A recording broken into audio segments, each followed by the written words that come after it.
LG is starting 2017 off with a pretty big bang. Meet the LG G6, a phone that LG claims is an entirely new device that shares little with the last 5 generations of its ancestors. And if you just take a look around, you can clearly see what they're on about. What's going on, everyone? Marco here from PhoneDog.com, and this is my first impressions of LG's latest flagship, the LG G6. First off, let's talk about the elephant in the room. The G6 has a completely different design language from the G5. It ditches many things that we've enjoyed in LG's line of devices, such as the removable battery. But the loss of those, we did pick up some major improvements. First off is the construction. The G6 is a blend of Gorilla Glass and aluminum, and yes, the back is made out of glass, not metal. But the phone doesn't feel nearly as slippery as the Samsung Galaxy S7, especially the back panel. It has a bit of a coating on it, which funny enough makes it feel more like plastic than glass, but it adds an extra layer of texture to make sure your phone doesn't go flying out of your hand. The next big thing in the design language is the new display. Just looking at the front tells you it's not a normal display. It's over an 80% screen to body ratio and has some really strange rounded corners. But when you power it up, you just see that beautiful 5.7-inch 2880 by 1440 LCD panel come to life. Honestly, this is probably the best LCD I've ever seen in my entire life. It's bright, it's accurate, yet full of so much saturation and contrast, it nearly fools you that it's an AMOLED display. We'll touch back on the display in a second and its unique 2:1 aspect ratio. Another change is specs on board. The rumors about the LG G6 not packing the latest and greatest from Snapdragon are correct. The Snapdragon 821 processor is what you'll find on board the G6 alongside of 4GB of RAM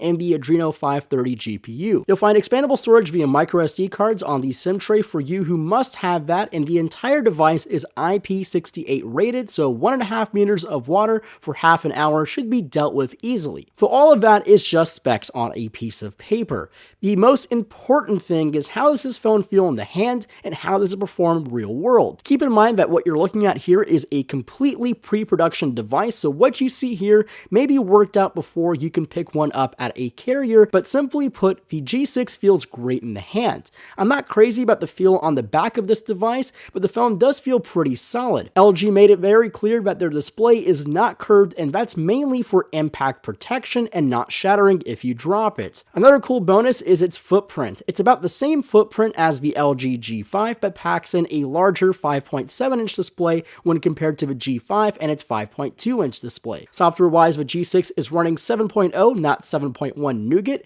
and has LG's UX 6.0. It's definitely a very colorful user interface, and it has this weird square theme all over the place thanks to its unique aspect ratio. Again, since this is a pre-production unit, I won't dive too much into the software, but I can say that it did feel snappy and very responsive while using it, though I'm still not the biggest fan of LG skin, or really any skin for that matter, though that's again completely subjective on my end. The cameras on the back feature LG's dual camera setup once again, now with a 13 megapixel main camera instead of a 16 megapixel camera on the G5, and another camera to pull off depth information. I can't make a definite comment on the image quality, though stay tuned for some samples in the next couple of days with my own pre-production unit. Lastly, I want to revisit this whole 18:9 aspect ratio. It's definitely weird and has its downsides. For example, 16:9 video content, like the one you're watching now, won't fit properly on the G6. It will have 2 black bars on either side of the video, which can be annoying.